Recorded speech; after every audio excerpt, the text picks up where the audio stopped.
Okay. Hello, dear friends. Good evening. Such a beautiful, beautiful evening. So today we continue to read this book. I think it's a story retold from Homer's The Iliad. Inside the walls of Troy, the Greeks were bitterly aware that Achilles was missing, but they fought like lions. Diomedes fell on the Trojans like a whirlwind, and the goddess Athena went with him, turning the enemy's spears away from his chariot. It looked as though the Trojans would be forced back inside the city. But Hector wasn't ready to be defeated.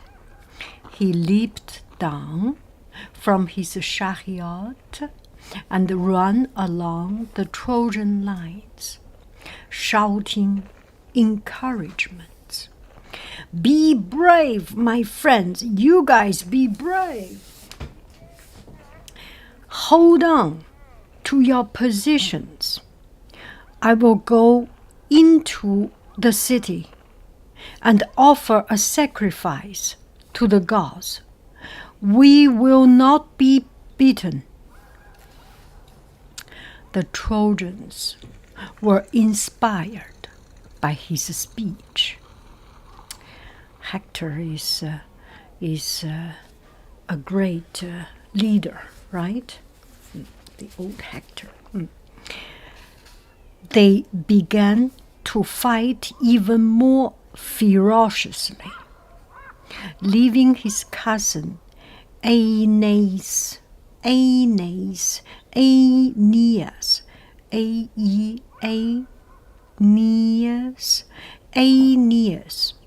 in charge of the army. Hector strode through the gate and into the city.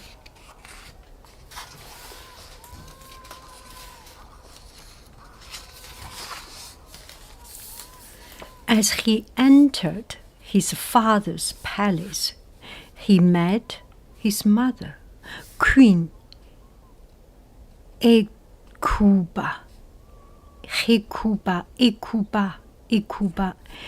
Queen Hecuba. She called H-E, I think H is not pronounced, does not pronounce, Hecuba, Hecuba, Queen Hecuba.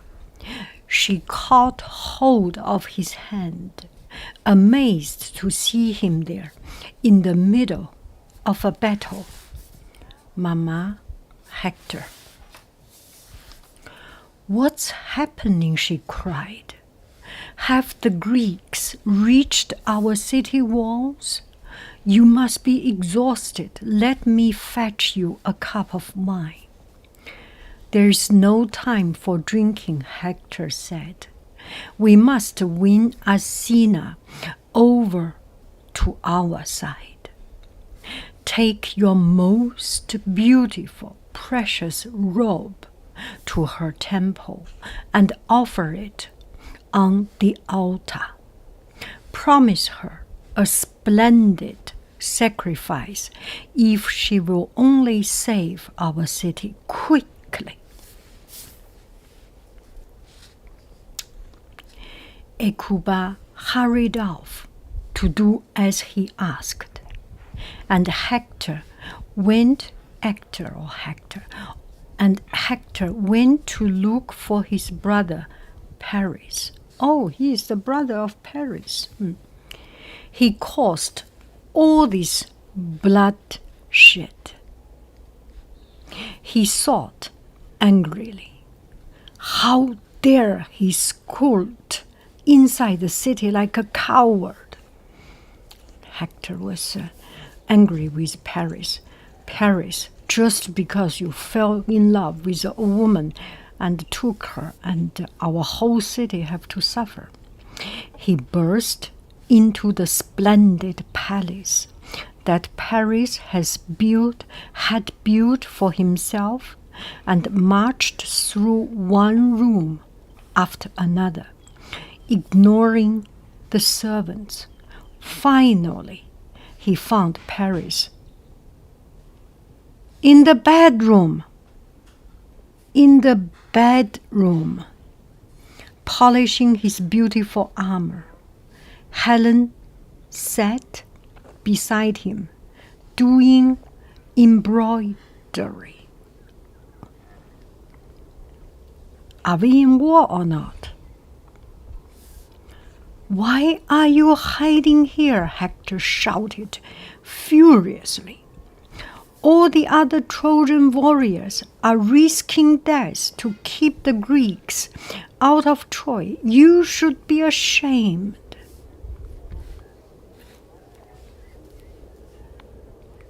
He burst into the splendid palace that Paris had built for himself and marched through one room after another, ignoring the servants. Finally, he found Paris in the bedroom, polishing his beautiful armor. Helen sat beside him, doing embroidery. Why are you hiding here? Hector shouted furiously. All the other Trojan warriors are risking death to keep the Greeks out of Troy. You should be ashamed. I know, said Paris smoothly, but I was mortified at being snatched away from my fight with Menelaus. I've been too embarrassed to return to the battle, but Helen keeps telling me I should. I will come with you if you wait while I strap on my armor. Helen joined in hastily, trying to calm Hector's anger. Forgive us both. We know this whole war is our fault. Sit down for a moment while Paris gets ready. You are very kind. You are very kind, Hector said coldly. You are very kind, Hector said coldly, but I haven't got time to sit and chatter. I am going home to see my wife and my son in case I don't survive this battle. He hurried away, leaving Paris and Helen in the bedroom. But when he reached his own house, Andromache, his wife, wasn't there. She heard the battle was going badly, said one of her ladies. So she ran out to see what was happening. And the nurse went after her, carrying baby Astyanax.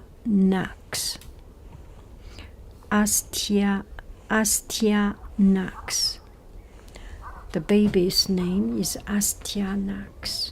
Astyanax. Hector rushed off to find Andromache. As he reached the Scaean gate, she came running towards him with the nursemaid behind her, carrying Astyanax, Hector's darling son. Andromache burst into tears and caught hold of her husband's hand. What will I do if you are killed? She cried. You are all I have. You are all I have. You are my love, my breath. You are everything. Don't make me a widow and leave our son an orphan. Stay inside the city and rally your troops from the top of the great tower. You do not go to fight. You stay inside the city and you can command the troop. I can't hide in here like a coward. That's not me, Hector. He was a hero, right? Hector said gently. I must do everything I can to keep the Greeks out of Troy. If they win, they will sack the city and carry you off as slaves. May the earth lie deep over my dead body before that happens. I would rather die than seeing the Greeks come into my city, take my wife, take my son, kill my people, and rob my city. I do not want to see that. He reached out to take his son, but Astyanax had never seen his father in full armor, and Hector's huge helmet terrified him. Oh, he had a huge helmet. He cowered away. He cowered away from this quivering horsehair plume. From its quivering horsehair plume. Yeah, horsehair plume. Hector and Andromache laughed gently, tenderly. Hector lifted off his helmet and put it on the ground. Then he took Astyanax in his arms and gave him a kiss. Oh, he put his helmet on the ground and held the baby. His wife Andromache and Hector and Astyanax. Okay. May Zeus make you strong and brave, he whispered, so that men say he's a better man than his father. Oh, such a great man. May you triumph in battle and make your mother happy. He handed the baby to Andromache, and she smiled at him through her tears. Deeply moved, Hector stroked her face. Try not to grieve, he said. We can't escape the fate that is fixed for us.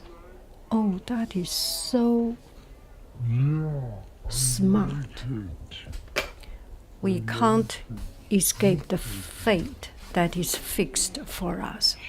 Go home and keep our household running smoothly. That's your work, and you do it well. My work is to fight for our city. I must go back to the battle. He put on his helmet and strapped it up. Andromache started home with Astyanax in her arms. But she kept looking back at Hector over her shoulder, weeping bitterly. She had a terrible feeling that she would never see him alive again.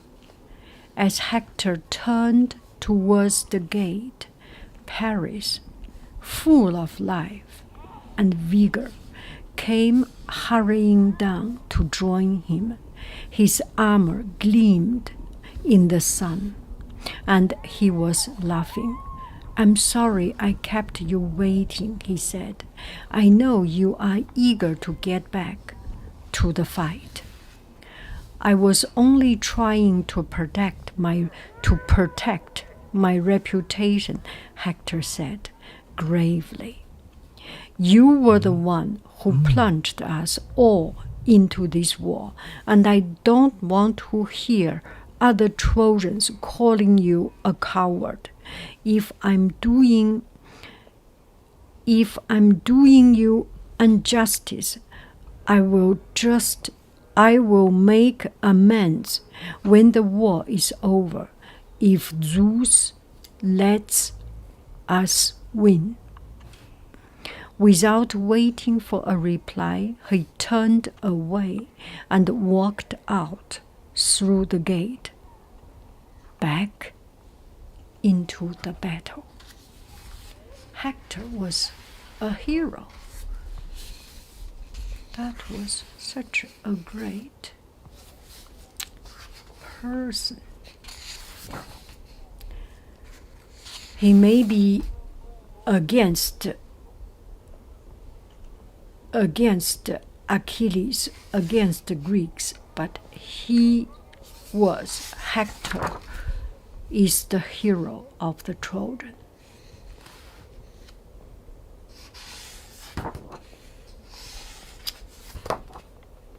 Inside the walls of Troy.